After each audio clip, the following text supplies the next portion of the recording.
Yunan-Roma güləşi üzrə əməkdar məşqçi, SSR və Azərbaycan çempionu Bahadur Aslanoğlu Həziyevin 100 illik yubileyi münasibətilə tədbir keçirilib. Tədbirdə çıxış edən Quba adlı rayon icra hakimiyyətinin başçısı Malik İsaqov qeyd edib ki, Yunan-Roma güləşi üzrə əməkdar məşqçi, SSR və Azərbaycan çempionu, Zəngəzur Pələngi ləqəbli Bahadur Aslanoğlu Həziyev Azərbaycan idman tarixində silinməz iz qoymuş görkəmli şəxsiyyətlərdən biridir. O, həyatını idmanın inkişafına, gənc nəslin fiziki və mənəvi cəhətdən sağlam ruhda yetişməsinə həsr edib. Yüzlərlə idmançının formalaşmasında müstəsna rol oynayıb. Qeyd olunub ki, bugün ölkəmizdə idmanın inkişafı, idmançılara göstərilən diqqət və qayğı, Azərbaycan Respublikasının Prezidenti İlham Əliyevin rəhbərliyi ilə həyata keçirilən dövlət siyasətinin mühüm istiqamətlərindən biridir. Malik İsaqov Bahadur Həziyev məktəbinin yetirməsi, Yunan-Roma güləşi üzrə dünya və Avropa çempionu, İslam Abbasovu Albaniyanın paytaxtı Tiranada keçirilən Avropa çempionatında bürünc medal qazanması münasibətilə təbrik edib. İslam Abbasov və bir qrup yüksək nəticələr göstərmiş idmançıları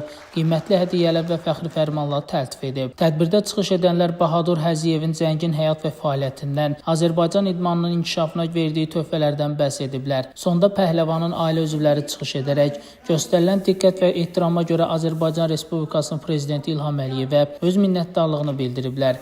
Qeyd edək ki, Bahadur Həziyev 1 may 1926-cı ildə Zəngəzur mahalı Qubadlı rayonunun Qəzyan kəndində dünyaya göz açıb. O, 1949-cu ildən Qubadlı rayonunda idmanın inkişafı, bu sahəyə yeni qüvvələrin gəlməsi üçün böyük əmək sərf edib. Bahadur Həziyev 1983-cü ildə vəfat edib. Allah rəhmət eləsin.